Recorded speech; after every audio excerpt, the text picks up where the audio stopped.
여러분, 요한계시록 12장 이 부분이 아주 난해합니다. 하늘에 1장 보니까 하늘에 큰 이적이 보이니 해를 얻은 한 여자가 있고 그래요. 하늘에서 이루어지는데 하늘에서.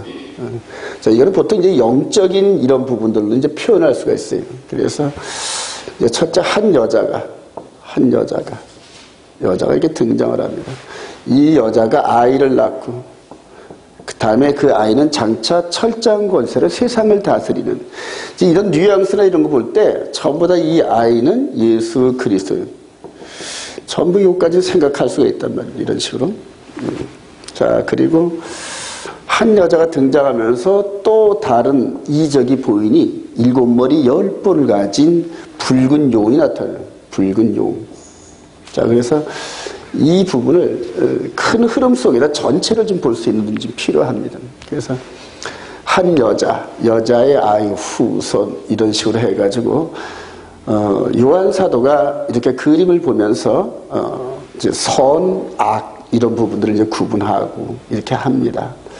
자, 이런 부분이 이렇게 내려가면서 결과적으로 이렇게 볼 때 이 여자와 이 붉은 용이 싸움을 하는데 맨 마지막에 싸움을 하는데 여자가 싸우는데 이 여자가 나중에 어느 식으로 변하냐면은 하나님의 계명과 예수 믿는 증거를 가진 자들 이제 이 부분과 싸우는 이런 부분으로 결말이 지어집니다. 한번 보실까요? 12장 마지막 부분에 이렇게 보니까 여자와 용의 싸움이 이렇게 나오는데 17절 한번 봅시다. 시작. 용이 여자에게 분노하여 돌아가서 그 여자의 남은 자손 곧 하나님의 계명을 지키며 예수의 증거를 가진 자가 더불어 싸우려고 바다 모래 위에 써 있더라. 이런 부분 이렇게 결말을 냅니다. 이제 이게 하늘의 큰 이적 이런 부분들인데 이제 이 부분을 어떻게 해석을 할 것인가 굉장히 난해합니다. 그런데 13장, 14장 이제 동일한 패턴으로 이제 그걸 확대해서 성령께서는 앞에 농축된 정보를 항상 뒤에 해석을 해주십니다. 우리 다니엘서도 보면은 다니엘서 7장에 보면은 네 짐승 나라가 나오는데 사자, 곰, 그다음 표범, 용 뭐 이런 식으로 해서 등장을 해가지고 그 예언을 받는 다니엘이 이게 무슨 뜻입니까? 이런 식으로 자꾸 질문합니다. 그러니까 저와 여러분들도 성경을 읽으면서 잘 모르면 자꾸 질문을 해요. 성령님 이게 무슨 뜻입니까? 무슨 뜻입니까? 그리고 성령께서 환상과 환청을 보여주시는 게 아니라 이전에 성령께서 어떤 종을 통하여 어떤 선지자를 통하여 기록됐던 그 말씀을 같이 매칭을 시키면서 해석을 해주시는 거예요. 자, 13장, 14장 이 부분은 짐승의 표사건을 통해서 마지막 때 일어나는 그런 일들이거든요, 이게. 자, 우리 14장 마지막 부분을 한번 가보십시다. 14장 후반부에 보면은 우리 12절. 14장 12절 시작. 성도들의 인내가 있나니 그들은 하나님의 계명과 예수에 대한 믿음을 지키는 자니라. 자, 여기에서 이게 12장에서 이 부분을 이렇게 딱 말씀을 하셨는데 13장에서 첫머리에 등장하는데 이 붉은 용 같은 존재가 등장하는데 이 붉은 용은 그때 12장에서는 하늘에서 등장을 했는데 하늘에서 등장했는데 13장 1절에서는 어디서 등장한다? 바다에서 등장한단 말이에요. 바다에서. 자, 하늘과 바다라는 요 차이, 배경이 차이가 있는데 요 사이에 무슨 일이 있었느냐? 이 붉은 용과 하늘의 천사장 미가엘이 전쟁을 해가지고 붉은 용이 하늘에 있지를 못하고 땅으로 내쫓긴지라 요 장면이 나옵니다. 땅으로 내쫓긴지라. 자, 그 전에 이 아이가 하늘로 올려가니 이런 장면들이 계속 나옵니다. 자, 그래서 붉은 용이 땅으로 쫓겼는데 땅으로 쫓긴 이 붉은 용이 등장을 하는데 바다에서 등장한다 이런 식으로 이름이 바다에서 등장. 자, 그리고 13장과 14장은 이제 같은 맥에서 자꾸만 주석을 달아주시는 건데 14장 12절에 똑같이 하나님의 계명과 예수 믿는 증거를 가진 자들과 싸우더라고요. 그러니까 이거에 대한 확대 해석이 이거란 말이에요. 그러니까 둘이 똑같은 장면인데 똑같은 장면인데 시간대가 달라요. 여러분. 같은 의미인데 같이 싸우는 건 맞아요. 그런데 시간대가 다르단 말이에요. 시간대가 다른 건 어떻게 이제 이걸 해석할 것이냐. 이게 이제 고민덩어리. 그래서 이런 부분들을 이제 해석을 하려고 많은 고민들을 합니다. 여러분. 근데 잘 안 됐었어요. 저게. 잘 안 됐었고. 그래서 요한계시록 12장의 이 부분, 하늘에 해를 입은 달을 발밑에 두는 이런 부분들을 다 전체적인 어떤 이런 부분을 해석을 해가지고 작년에 이스라엘의 그 초막절 아침 때에 해를 입은 한 여자로 상징하는 별 12자리가 이렇게 해서 초막절에 아침 여명이 뜨는 그런 가운데 해와 달과 12별이 동시에 뜨는 이제 이런 것들을 갖다 놓고 또 계속 해석하는 작년에 이제 그런 부분들이 유행을 했었습니다. 이제 그럴 수도 있어요, 여러분. 그럴 수도 있고. 하여튼 예언 해석은 모든 가능성을 부여안고 자꾸만 갖다 퍼즐을 맞춰보는. 어린아이가 레고 이거 가지고 맞추듯이. 그래서 맞추다가 안 맞으면 떼어내버리고. 또 다시 맞춰보고. 이제 이런 노력이 필요합니다. 자, 여기에서 이 두 부분, 12장의 타임과 13장, 14장 타임이 다른데, 여기서 확실한 거는 13장, 14장은 주의 재림 직전에, 주의 재림 직전에 있는 사건은 확실해요, 여러분. 이건 동의하시죠? 네, 주의 재림. 자, 그럼 주의 재림 때 일어나는 이런 사건들인데 우리 시대 때 이것이 적용되는 예언의 실체인데 여기에서 13, 14장에서 지금 가장 관심 있는 게 짐승의 표가 뭐냐는 얘기거든요. 짐승의 표가 뭐냐? 이제 이 부분을 이제 규명을 해내기 위해서 많은 각고의 노력들이 있습니다. 그래서 재림교는 일요일 법령이 짐승의 표다. 이런 식으로 해서 이제 계속 그걸 중심으로 전개해 나가면서 교황과 미국이 짝짝꿍을 해가지고 어느 날 모년 모월 모시에 일요일 법령을 전 세계에 선포하는 날이 있을 거다. 이거를 포커스로 맞추면서 계속 예언을 해석을 합니다. 근데 그 예언의 대부분들이 다 틀려요. 또 틀리면 또 다시 적용해가지고 이 재림교의 특성은 항상 날짜를 꼽는 이제 이런 게 있어요. 자, 그 다음에 또 요즘에 또 한참 또, 유행하던 이런 분들인데, 베리칩이다. 베리칩이다. 이런 식으로 해가지고 갖다 적용을 해요. 적용을 하는데, 그 적용점이 하나님의 계명과 예수를 믿는 이 증거를 가진 정체성 가진 사람들과 매칭이 돼야 되는데, 베리칩 같은 경우는 이제 이런 부분에 좀 매칭이 좀 잘 안 됩니다. 그래서 이런 부분들을 또 가능성을 두면서 자꾸 또 접근해보는 이런 필요합니다.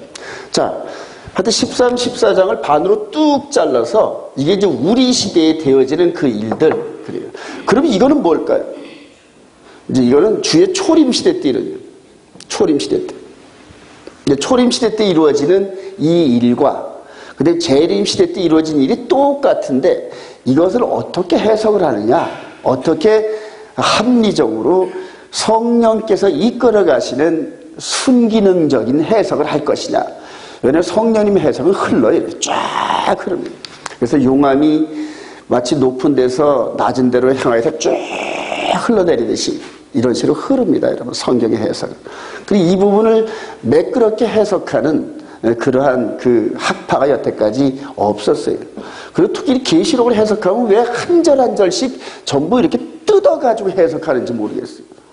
그러니까 예고는 하나하나 뜯으면 별 의미가 없어요. 그거를 전체 붙여놔서 어떤 모습을 드러내야 그 레고 장난감이 의미가 이렇게 나옵니다. 그래서 성경은 자꾸 계시록을 자꾸 조립을 해봐야 돼요. 자꾸 조립을 하고 전체 그림을 이렇게 이게 도출해내려고 애를 써야 돼요. 자, 이런 부분에서 여기에서는 이렇게 초림해서 우리 주님이 태어나시고 그 다음에 핍박을 받다가 십자가에 죽으시고 장세도 부활하면서 초대교회 여자가 아이를 낳는 이런 부분들을 초대교회다. 초대교회다. 이렇게 이제 우리가 해석을 할 수 있습니다. 자, 이 초대교회 시절에 있었던 일들과 그 다음에 재림 때에, 우리 주님 재림 때 마지막 때 되어질 이 부분들을 이제 매칭을 하는 이런 작업이 필요합니다. 이걸 가지고 고민하면서 두 가지 학파들이 있어요. 여태까지. 두 가지 학파들이 있었는데, 이제 다니엘의 한일회를 가지고 이제 이렇게 들어가면 다니엘의 한일회 7일에, 그 다음에 62일에, 여기 한일회입니다.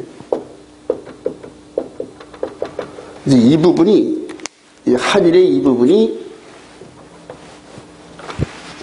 이제 이 이후로 다니엘이 보여주는 그때로부터 해가지고 세상을 운행하시고 또 이렇게 섭리하시는 모든 그런 그 계획서가 요 안에 다 들어있어요.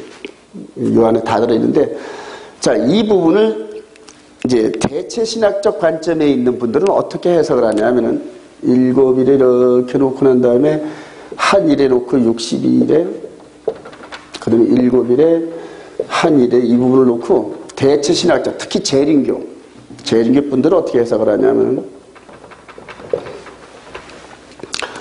십자가 사건이 가운데 있는 건 정확히 맞습니다. 가운데 십자가 사건을 놓고 다니엘서 9장 24절부터 27절까지 해석을 하면서 십자가 가운데 사건이 있으면서 오순절 이후로 스데반 집사가 유대인들, 유대 백성들에게 복음을 증거할 때 사내들인 공의에서 정식적으로 거부 의사를 밝혔기 때문에 유대인, 즉 이스라엘 백성들의 역할은 여기서 끝났다, 이런 식으로 결론을 내립니다. 여기서 끝, 이렇게. 그래서 유대인과 이스라엘이라는 국가 시스템은 더 이상 이제 하나님의 계획 안에 안 들어있다. 그래놓고 여기서 선을 연결을 해가지고 이제 이방인 시대를 이렇게 집었어요. 이방인 시대를. 그래서 이스라엘 백성들은 이후로 이방인 시대의 국가적인 시스템으로 전혀 하나님의 계획에서 제외되고 이제 이방인을 통하여 모든 걸 이룬다는 이런 계획 속에서 모든 부분을 교황과 세상 나라를 적용해가지고 이제 푸릅니다. 이렇게 이제 해석을 하고요. 자, 다음에 세대주의, 디스펜세이셔널, 그러죠. 세대주의는 역사를 7으로 나누는 그런 존 답이라는 사람이 이게 창안을 했는데, 이렇게 해놓고 7일에 62일에를 해놓고 그 다음에 여기서 이제 이런 부분에서 오류가 나오고 해석이 안 되고 조립이 안 되니까 요 60일에 69일에가 요 때부터 이방인 시대가 있다 그래요. 그래서 이방인 시대가 있다가 마지막 한일의 시대가 다가오는데 요 7년.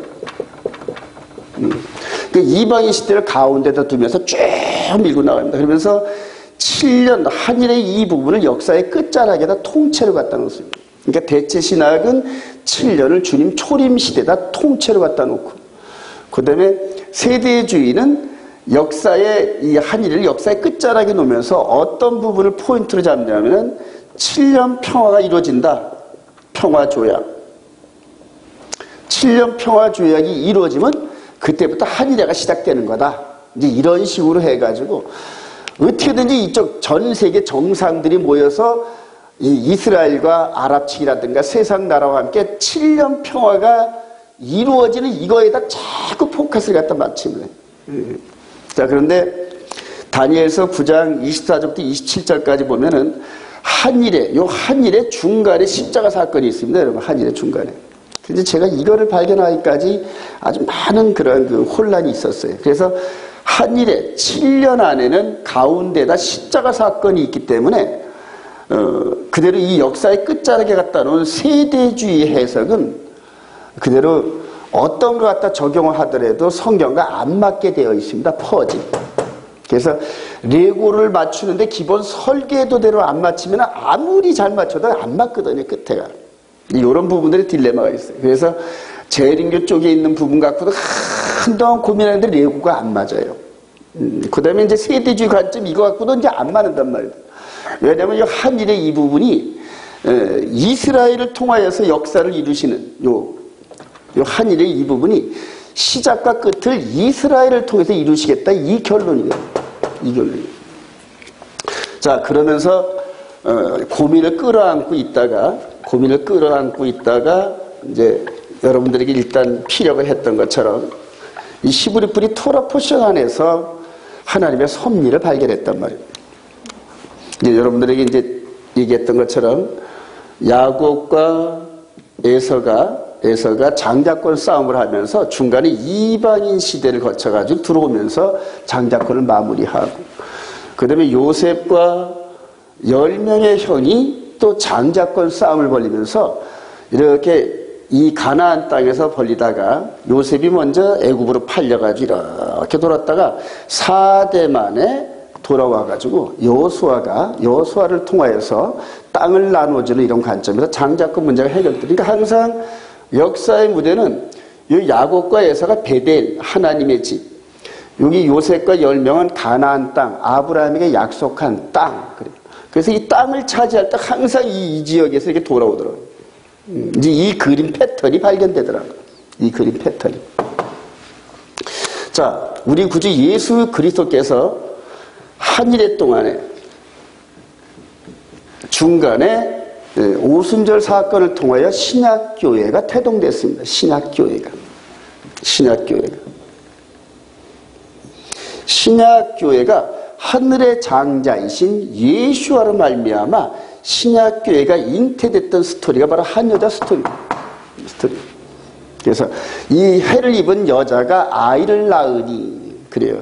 그 아이가 하늘로 올라가면서 이 하늘로 올라가신 예수와께서 땅에다 신약교회 이거를 세워놓으시고, 그리고 용이 이거를 핍박하는 그림들이 역사상에서 계속 나타나는 거예요. 자, 그러면 여기에서 이렇게 벌어졌던 이 부분에서 이런 패턴대로 장자는 어디를 가야 된다? 이방 지역을 한 바퀴 돌게 돼 있어요. 이방 지역을. 돌아오는 거예요. 야곱과 에서가 21년 만에 이렇게 만나는데, 사실은 베델이란 요 무대 위에 요 공간, 21년 동안은 야곱이 장자다운 모습으로 연단되어지는 과정이고, 그 다음에 12아들 이는 기간이었다. 그러니까 장자로서의 면모를 갖추고 나서 돌아오게 해가지고 에서와 야복강에서 나름대로 장자권 이 부분이 마무리되는 이런 부분들 그림. 근데 요 간격 요 부분이 우리 눈에 안 보였단 말이에요. 마찬가지로 요셉과 10명의 형제에 대한 이런 부분들도 4대라는 긴 기간이 있는데, 요 기간 동안에 가나안 땅은 그대로 황무한 채로 내비두면서 이방 지역에서 이렇게 다 돌아갑니다. 여기서도 마찬가지입니다. 오순절날 교회가 태동돼서 그대로 사울에 의해서 핍박받았던 초대교회가 예루살렘을 떠나서 사마리아와 유대와 사마리아 땅끝으로 한 바퀴 삥 도는 과정이에요. 근데 요때 초대교회 때 상황을 요한 사도가 계시록 12장에서 본 스토리입니다. 여기까지 이해가 되시나요? 네. 똑같단 말이에요. 자, 그래서 이 교회가 한 바퀴 돌아서 들어갈 때쯤 되의 상황이 또 있단 말이에요. 그렇죠. 여기도 야곱이 나오면서 들어가는 상황이 있었고, 그래서 창세기 28장에서 베델에서 돌베개에 작용할 때는 혈혈단신 혼자서 장차 내가 굶어 죽지 않고 살아서 돌아올까 걱정했던 이 야곱이 21년 만에 돌아올 땐 야복강에서 그냥 엄청난 재산과 이런 것들을 갖고 돌아오는 이런 과정. 베델이라는 요 무대를 놓으면서 21년간의 격차가 있는데, 나올 때의 상황과 들어갈 때의 상황. 그래요. 마찬가지로 이 요셉도 나올 때의 상황과 들어갈 때의 상황. 이 교회도 초대교회 때 쫓겨나는 요때의 상황, 즉 용의 세력에서 핍박을 받으면서 이방 지역을 향하여 나가던 이 교회의 모습과 한 바퀴 삑 돌아서 야곱처럼 12아들, 그 다음에 많은 수를 데리고 들어가는 이런 그림. 그럼 여기는 뭘까요? 들어가는 그림. 즉 예루살렘으로 지금 다시 나왔다 들어가는 그림이 13장, 14장 스토리라는 거예요. 여기까지 이해가 되시죠? 같은 그림을, 그래서 여기서 이렇게 같은 그림을 요한 사도는 여기에서 본 거라고. 여기서 본 거니까 이 두 그림에 대한 이 부분이 격차는 안 보이지만은, 그러나 옆에서 볼 땐 보인단 말이에요. 옆에서 볼 때는. 우리가 기차를 볼 때 정면에서 보면 이런 덩어리가 하나도 이렇게 오는 것 같은데 지나가면서 옆으로 볼 땐 길지 않습니까? 이제 그런 스타일. 자, 계시록 12장의 스토리를 초대교회에다 갖다 적용을 하고, 다음에 2000년이 지났는데 사실은 2000년이라는 세월이 수면 밑에 있었고 요 7 한일회의 무대는 변함이 없단 말입니다. 자, 그래서 이제 들어가려는 이제 세대, 나오려는 세대 때는 스데반 집사가 순교를 하고 바울 사도가 활동하던 그런 시대였고, 이제 들어갈 때 시대는 누구를 하나님께 사용하실 것인가? 그래요. 바로 저와 여러분들의 세대랍니다. 이방인 쪽에서 들어가면서 나라의 본 백성들을 향하여 이들이 정말로 하나님의 백성이라고 자부하던 이들이 시기 질투할 정도로 하나님의 사랑을 받아야 된다. 할렐루야. 그게 저와 여러분들이에요. 근데 지금 여태까지 일요일 관점에, 즉 다른 계명을 쫓았던 그 레벨의 교회의 열매는 이들이 바라볼 때 교회 같은 소리 쌓고 있네, 이런 얘기한다. 이들이 볼 때는 이거는 마귀 집단들, 전부 천몇백 년 동안 전부 다 십자군 사건이라든가 독일 교회가 그들의 자기들을 600만을 학살했던 이런 부분들 보면서 이 나라의 본 백성들이 볼 때 이방 교회는 전부 마귀 집단들이에요. 그러니까 쳐다볼 가치조차 없는 그래요. 이런 교회였단 말이에요. 그런데 그런 교회에서 엑기스 같은 모습으로 하나님의 계명과 예수 믿는 증거로 훈련되어진 그 사람이 얼마나 될지 모르겠어요.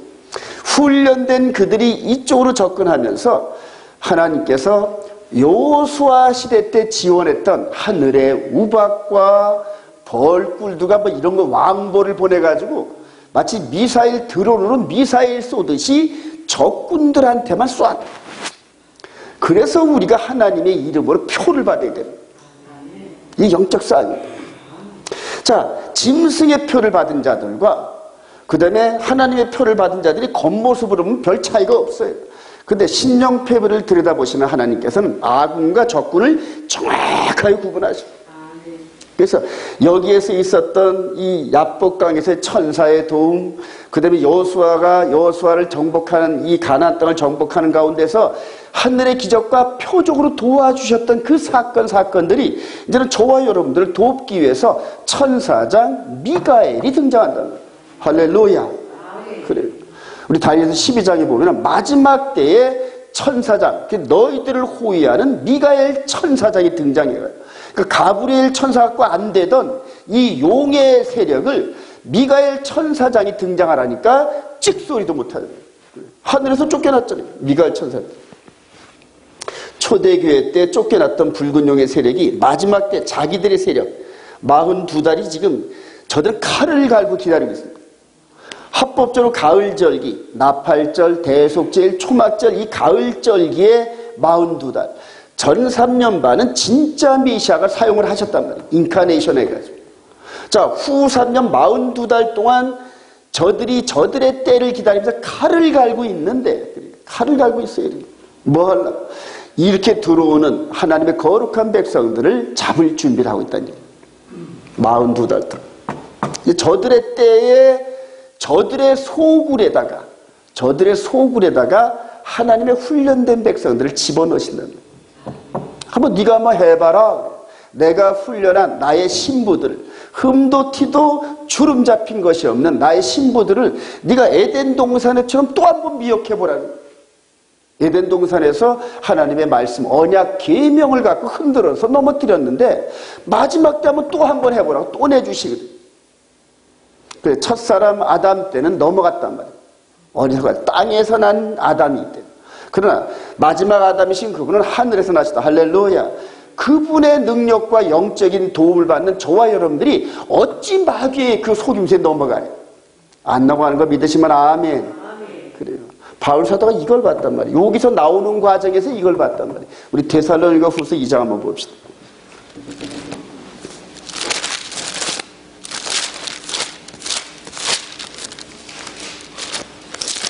데살로니가 후서 2장, 이제 마귀가 등장하는 그때를 이제 바라보면서 3절부터 한번 볼까요? 누가 시작.